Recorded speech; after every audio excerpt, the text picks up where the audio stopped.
This is Bill Ryan here from Project Camelot and Project Avalon, and it's 20th of February 2010, and it's my great privilege to be meeting again with Klaus Dona. And in this video presentation, it's going to be an interview of the difference, because I'm going to do very little talking indeed, maybe none at all. And Klaus is going to be doing an audio commentary on one of his extremely special, unusual and fascinating slideshows about the artifacts and the various phenomena that he has been researching, discovering, investigating personally all over the world, relating to what I think you could legitimately call the hidden history of the human race. Would you say that that's a good summary, Klaus? That's a very good summary, yes. So I'm going to step back here, and what follows now, just kick back and enjoy this slide presentation, and Klaus is going to take you through his own journey. You can accompany him on his own journey through his own discoveries. And take it away, Klaus. What are we looking at here? I can see an array of pyramids. What's the significance?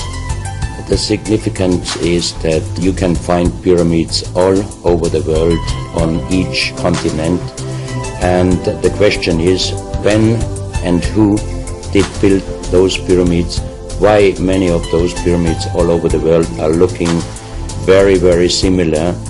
Another question is, did there really exist a global civilization? And I think many of our researchers are really telling us that once upon a long time a global civilization existed. But how many thousands of years ago, we don't know.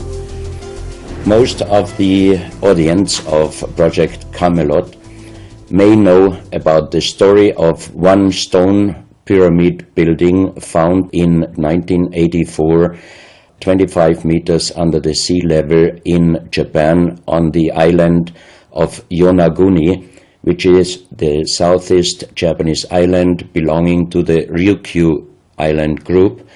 And there is still a struggling of some international archaeologists who are saying that these monuments were done by nature.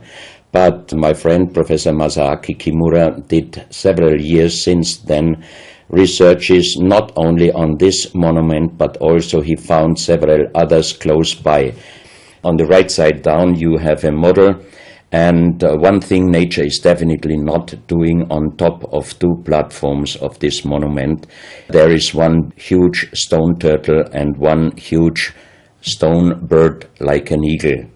Nature is doing many things, but not such a precise, perfect monument, and the question is, where are all the stones? If nature would have done it broken down, where are those stones? There are also streets, and there was also found a stone stadium like a Roman Colosseum with stone seat rows and stone stairs. Nature is great, is doing many, many great things, but not such perfect buildings. Here you have the huge stone turtle, and you can see also how small is a diver against this big monument. Here you have one street with stairs going up. Here again a very close-up picture just to recognize the size of this huge monument. Here you can see some world maps. On the top, on the right side, you can see the Piri Reis map, which was used already long time before Christopher Columbus came to America. And you can see how perfect this map was already in the beginning of the 16th century, showing part of Europe, of Spain, Portugal, part of Western Africa, and also part of South America. We do not know until now who was able to make such a perfect map already centuries ago, and on the rest of the Piri Reis map, which we do not show on this picture, you can also see the Antarctic without ice. In 1956, researchers found out that the Earth under the ice mass at the Antarctic is exactly like the Piri Reis map was showing. So this Piri Reis map should be at least older than 10 to 12,000 years. But the next question would be, who was able to make such a wonderful world map?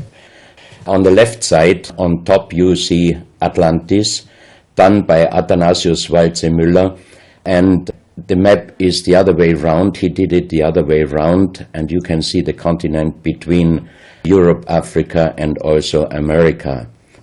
And you can see on the left side down different sides of a huge stone world map. This stone world map was found in 1984 while gold digging in Ecuador in an underground tunnel system with other 350 artifacts which do not really fit any known and existing South American pre-Columbian culture. On this stone map is a natural quartz line, a white one, and this is the front side of the world stone map, and you can see approximately in the Near East, close to Saudi Arabia, you can see an inlay as an eye. And from this eye to the right and to the left is a natural quartz line going on the right side over India, Thailand, and also there is a long island on the right side, which Professor Kimura's research gave him the statement that from the northeast Japanese island until far down after Taiwan, once there existed a huge continent.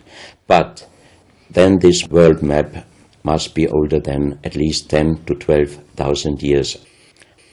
And here is the back side, and you can see on the right side coming the quartz line passing in the Atlantic, a continent, Atlantis, which in our days does not exist anymore. Then the white line is crossing part of South America, and here you have a close-up, and you can exactly see the Bay of Guayaquil, an inlay going up to north, and a round inlay showing exactly the place where there were found those artifacts, and there is also the best quality water worldwide existing. One other very interesting artifact found on the same place in Ecuador is the so-called pyramid with the eye. The eye is an inlay. The stone is gray and white, and you have 13 steps, and it looks exactly like the pyramid with a shining eye on the $1 US. If you put this pyramid under black light, the eye is shining very strongly, and it looks really like an eye, but not real like a human eye. Here you have a close-up of the eye, and you can see the colors of the inlay.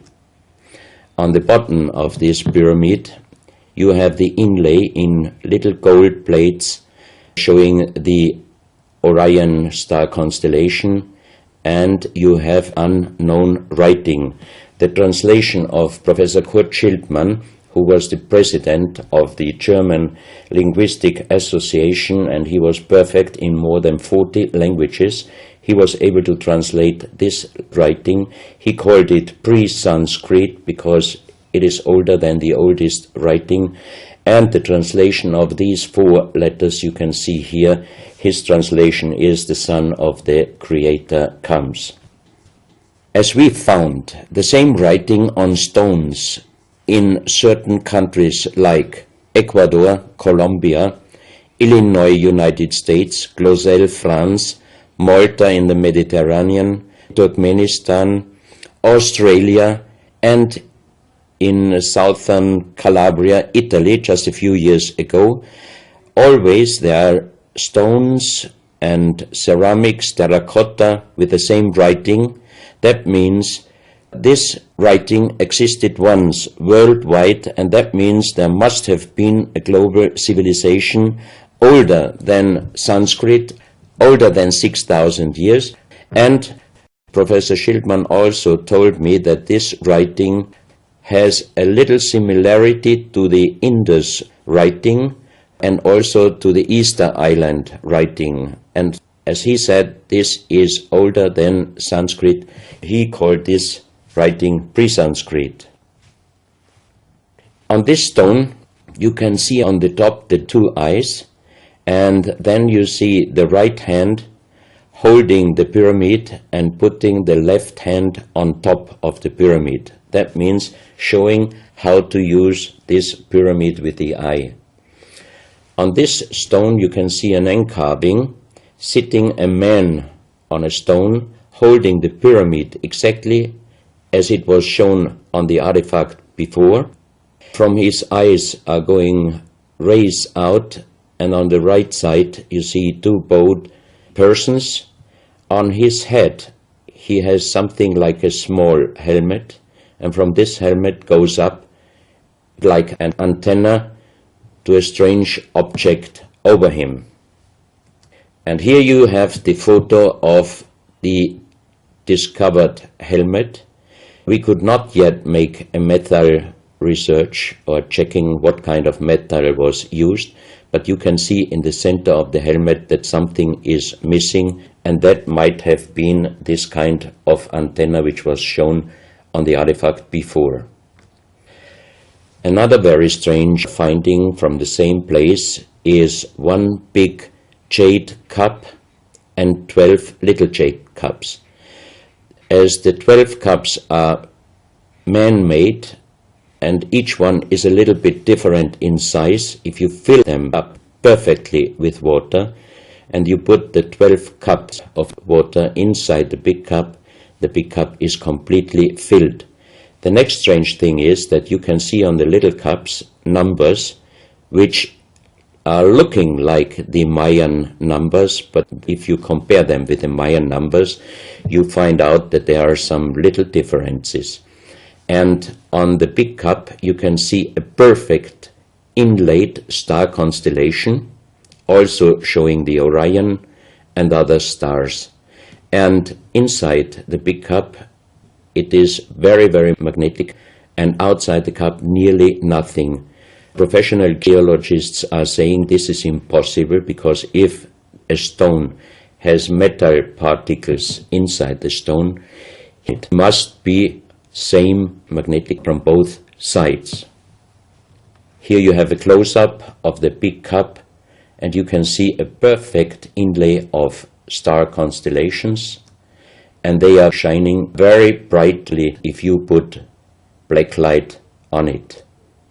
Here you have some small cups that you can figure out more clearly the style of the numbers inlaid in a strange material, also shining under black light. That's another piece, a jade plate with the same star constellation inlay like on the big cup, and two persons facing the sky, and on the next picture you can see that also the eyes of these two statues and the star constellation is shining very strongly under black light. This was once a hard-formed brown stone, changing the color in the center of the stone into black, which usually in nature does not happen. And you can see, if you look very close, you can see a face with closed eyes, with a mouth, the nose, a long beard and long hair. On the left side, the face and also the stone is broken. This is the reverse side of this stone. You can see a spiral and a triangle. The center of the triangle is very magnetic, also shining under black light. Here we have the backside of a cobra. The cobra never existed in South America, but this one was found at the same place. On this side of the cobra head you have 33 lines, inlines. So 33 is also a very mystical number since long time. And on the left side and right side you have 7 points inlaid, and maybe these are the chakras. Also this cobra head is shining brightly if you put black light on it. Another object here, you have a perfect worked dolphin head, and also this artifact is shining under black light.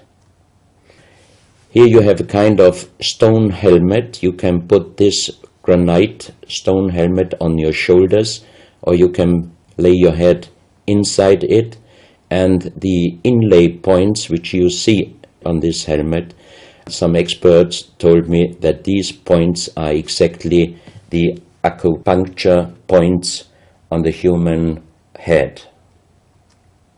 Here you can see how it might have been used, and a few months ago they found at the same place an unfinished stone helmet. So that means that also some of these artifacts were made directly in Ecuador, but many years ago.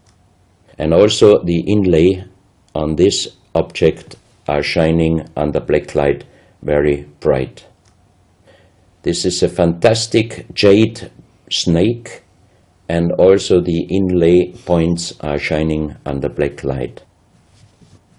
Here we have one artifact which is very perfectly carved on the back side, so that means it might have been used to put this artifact on the front of your forehead. You can see the two eyes inlaid, and on the reverse side you have the so-called third eye. Maybe this artifact was used for some ceremonies or for meditation. Here we have a jade plate with an inlay of a spiral, also shining brightly under black light.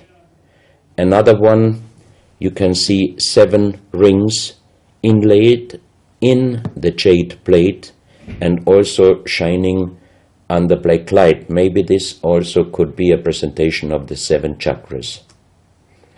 Here is one of the ceramics found there. It's a great masterpiece, and the question is, how can you make this artifact out of one piece of ceramic? Here we have another pyramidal stone found also in Ecuador. On top you see the pyramid with the eye, and you have down several spirals and symbols. Some of them are very similar to the churchward Nakal plates, which he found 1880 in India, and the translation was talking about the sunken continent of Mu. This is a marble with another inlay of a spiral, also shining very brightly under black light. Another stone in a pyramidal form with an inlay of an eye. Here you can see again the pyramid with the eye, and on the bottom you see the Orion star constellation, the 3 Orion stars, which might focus us to the 3 pyramids in Egypt. Here you have a ceramic statue.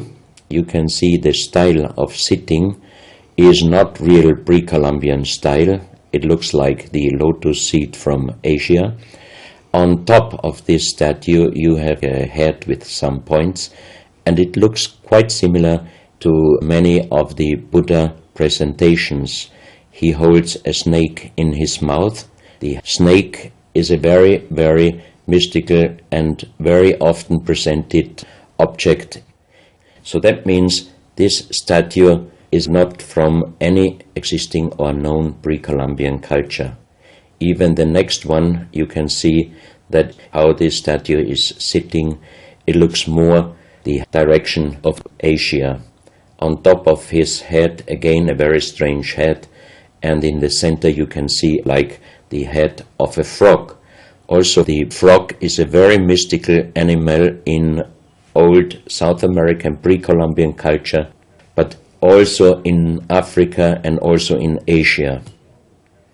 Here another ceramic statue holding a kind of plate in his left hand, and it looks also not really pre-Columbian culture. This is another very strange artifact holding a stick with a snake. Again we have the snake here, and the question is where and who this statue was done. This is a photo of the Altiplano in Bolivia. Archaeologists and researchers found out that at least before 4,000 years, there was happened a very big impact in Argentina, and the shock wave of this big impact destroyed many stone buildings in the Altiplano of Bolivia. You have here a picture of Pumapunku, a very strange place close to Tiahuanaco in Bolivia, and you see tons of stone plates with perfect work on it, destroyed. Maybe this was the reaction to the big impact in Argentina. Here you have my friend Giancarlo Bonfanti, Italian researcher, in the center of the so-called Sun Gate in Tiahuanaco in Bolivia, and some researchers write that the figurines on top of this side of the Sun Gate are showing the Venus calendar. Here you have one of the big stone plates from Pumapunku, and you can see how perfect this stonework was done. And the question is, could you do such perfect work with simple tools? Close to this area, they found skeletons with a size of 2.6 meters. And the picture on the top shows you the skull of one of these skeletons, and it looks like it is deformed, but definitely these skulls are not deformed. They are natural style, like an egg. On this photo you see how strong the jaw of those skulls were. This is a front view, and the most interesting photo is this one, because you can see that the top of the skull does not have the three plates which we have as Homo sapiens, and that shows us that these skeletons are not Homo sapiens. What we might be able is doing a DNA check and an age dating on these skeletons, because we are very much wondering what kind of humans did exist long time ago and how long ago. On the next pictures I show you some artifacts found close by the real giants, and when I first time got this mask in my hands, I tried to look through the two eyes. At that time I didn't know that they were belonging to 2.6 meter skeletons, and I was just wondering, why did they make masks where you can only look out from one eye? But after knowing that those people were over 2.5 meters, I could imagine that their skull was of course bigger than our skull, and that's why these masks were for us oversized. That's another mask from Bolivia, another one with very wonderful encarving, many spirals and many symbols, which we also found in many other cultures. This is a very heavy stone figurine, and again here you can see on the top the head of a snake going down on his backside. This is the reverse side. You can see again the snake. So that means the snake must have been a very, very important animal in the past of our history. Here you can see a stone flute. The strange thing is that the vibration of the sound of these stone flutes is exactly the same as our brain waves. So that means maybe those flutes were used for meditation or for healing purposes. And each two holes are connected perfectly with each other. That means you can make perfect holes into this very, very hard stone, but how you connect with simple tools the two holes on the bottom, this would be, even in our days, a very difficult work to do. Because it's in the shape of a U and it curves around inside the stone. That's right. And with simple tools you are definitely not able to do such a work. And even the holes are very precise. This is the form of a boat, and you have 3 flute pipes at the end. Here you can see how perfectly they were made. This is another flute, very small.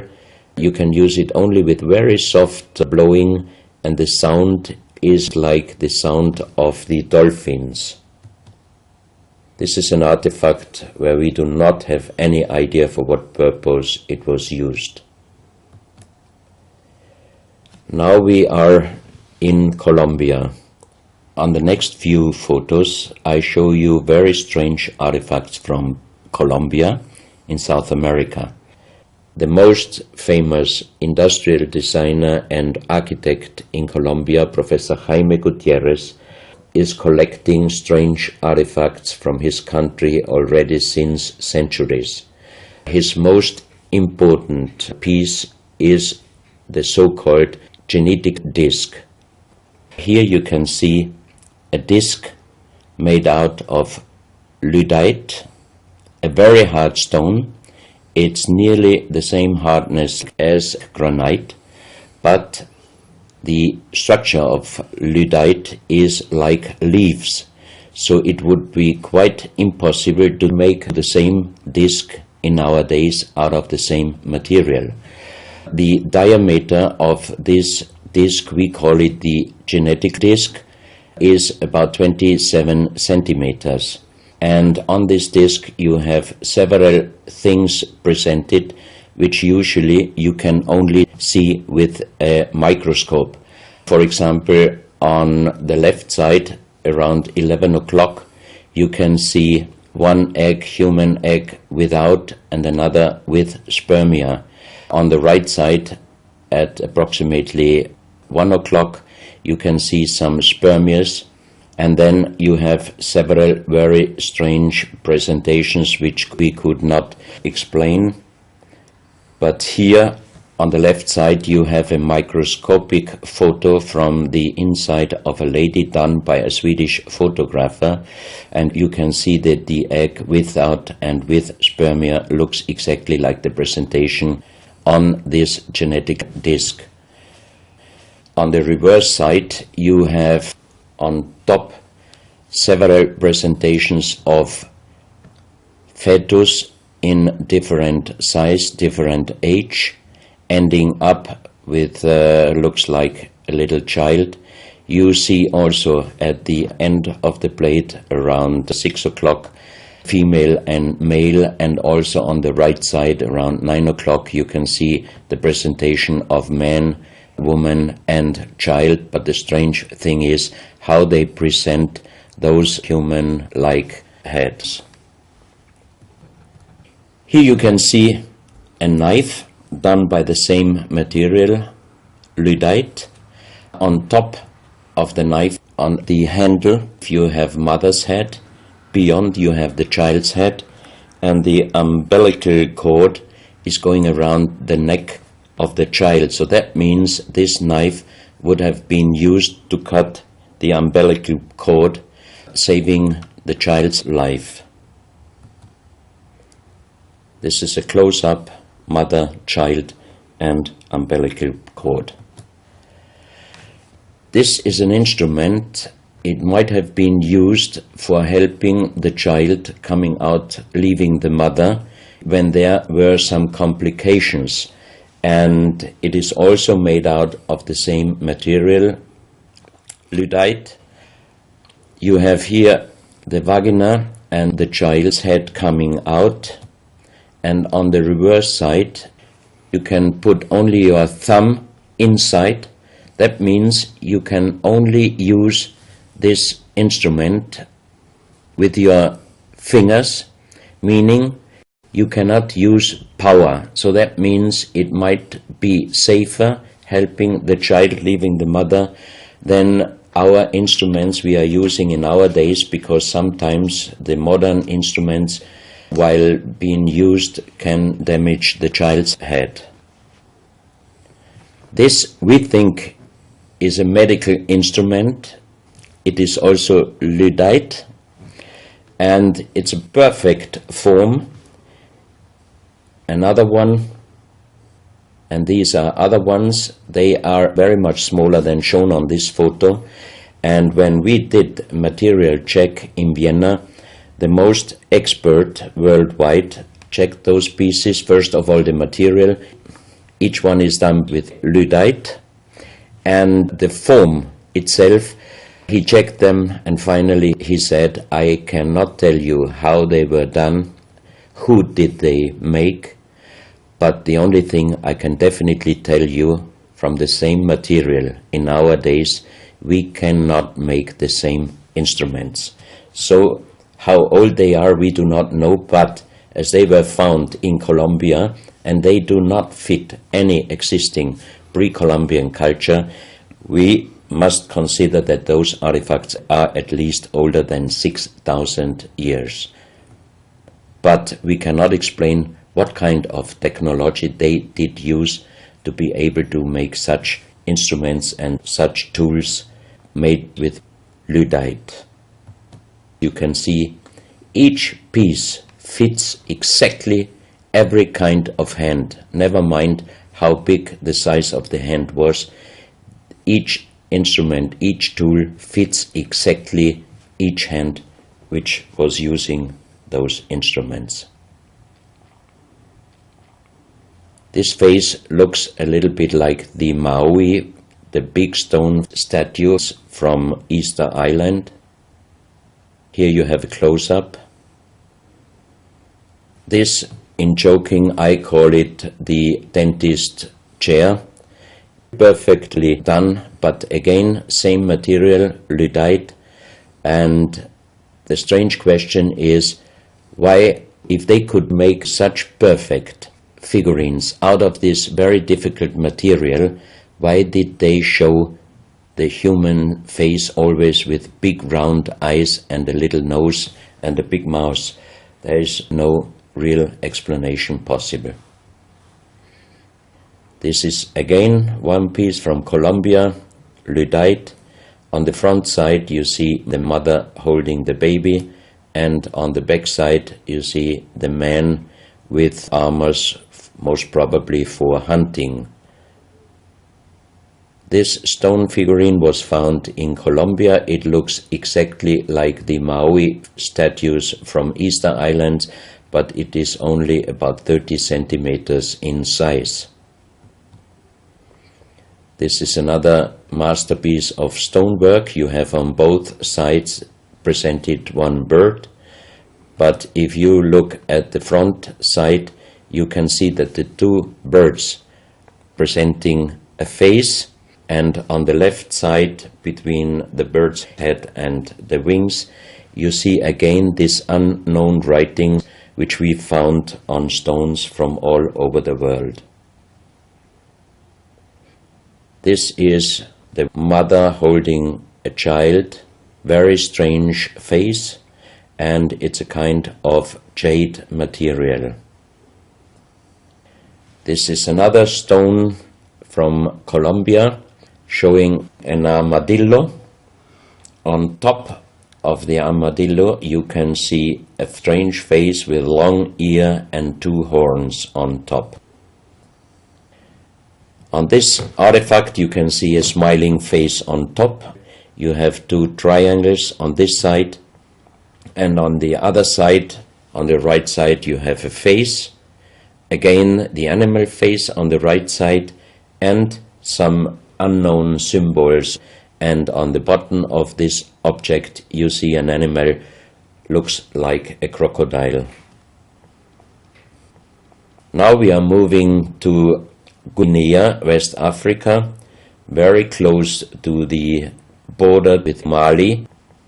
They found on a huge granite mountain the half portrait of a lady done in granite stone, and the size of this statue from top of the head until the middle of the torso is exactly 150 meters. So this is a real big question. who might have been able to do such a huge granite half-portrait in a mountain at least 10 to 12,000 years ago, because the Italian geologist Professor Pittoni was on the spot. He did these photos and he checked the earth on the bottom of this mountain, and his calculation was that this stone monument must have been done at least 10 to 12,000 years ago.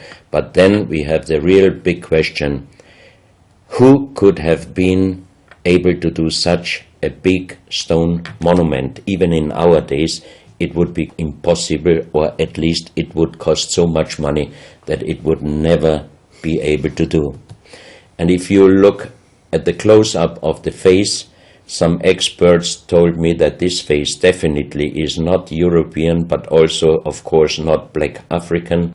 It must be either South American or Asian culture.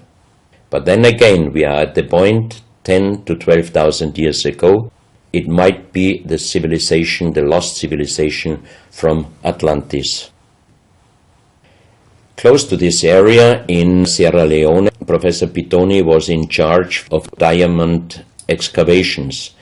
And as he heard in this area a legend about Allah was angry with some angels, and he put them into stone and throw them to the earth. He put the sky, also made it into stone and throw it to the earth, and he put the stars and threw them to the earth. The legend says that the sky, you can see on this stone, they call them sky stones, sky blue stones found in this area under the earth. And we did research in Vienna. This is definitely artificial stone. It's not a natural stone, and all the material could be found, but the only thing they could not inform us is what kind of color did they use to get this real sky blue color.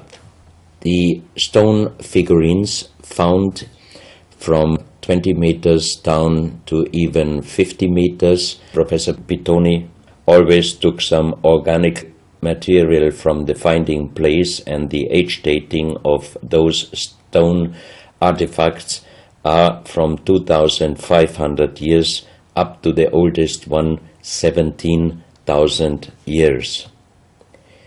Here you have a granite stone, so-called nomoli, stone nomoli, with very nice encarving.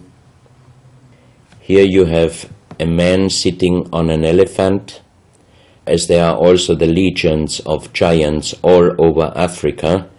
You know how big is an elephant. It's a wonderful stonework. It's very hard and very heavy. There are also some artifacts showing half human or human with the head of a reptile, holding a kind of pot in their hand, and they could put something inside this pot, and also on top of several nomolis there is a hole for putting something inside, and most probably they were used for ceremonies. Here you have a kind of animal. It looks like a dinosaur. And when Professor Pittoni found this statue, it was making a strange noise. So he opened the statue, and they found inside the small black ball you can see on the bottom of the statue, and this was iron material. When we did the research on this artifact, and especially on this metal ball, next morning the professor called me and told me that somebody must have done a bad joke to me. I asked why, because the result of the research was this metal material is chrome steel, and chrome steel was found first time at the beginning of the 20th century in Austria. That means it was impossible inside a statue with the age of approximately 17,000 years. But when I called immediately Professor Pittoni, he was laughing and he said, "I'm a geologist, If a statue is making a strange sound, I do not open it just right away, but I did several X-rays, and you can see here on the right picture one of the X-ray photos, and you see that inside the closed statue already the round ball, the chrome steel ball, was existing. On this X-ray photo you can see exactly, and also Professor Pitoni saw, that this statue in former days already was opened but perfectly closed again, and he called a specialist who opened it exactly concerning this photo, the small stone ball which was closing the whole inside, and you can see that the metal ball was already existing.